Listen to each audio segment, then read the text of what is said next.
Sveiki visi. Šiandien pasinerkime į svarbią temą.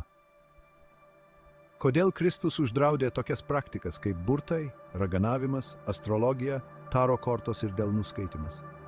Būtina suprasti šių veiklų dvasinės pasekmes.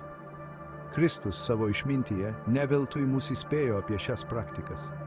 Jis siekia apsaugoti mus nuo nematomų dvasinių pavojų, kuriuos jos kelia. Burtai ir raganavimas dažnai apima dvasių ar jėgų, nesuderinamų su dieviškumu iškvietimu. Užsiimdami šiomis praktikomis galime atverti duris demoniškoms įtakoms, nutolusioms nuo Kristaus šviesos. Toliau turime astrologiją ir taro kortas.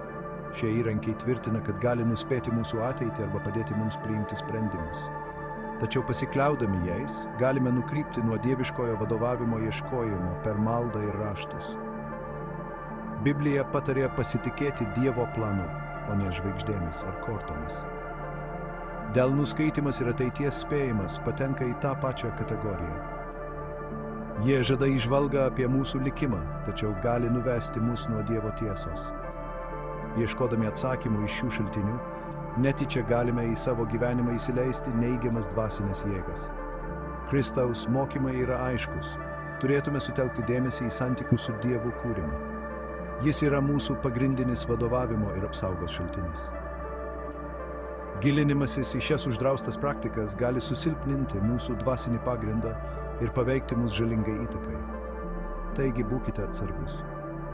Likite tvirti savo tikėjime ir ieškokite išminties iš dieviškų šaltinių. Atminkite, kad Kristaus įspėjimai buvo duoti iš meilės ir rūpesčio mūsų dvasinę gerovę. Vadovaudamiesi jo mokymais, galime apsaugoti savo sielas ir likti teisumo kelyje. Ačiū, kad žiūrėjote. Jei ši žinutė jums buvo naudinga, prašome paspausti patinka, pasidalinti ir užsiprenumeruoti, kad gautumėte daugiau dvasinių įžvalgų. Likite palaiminti ir iki kito karto.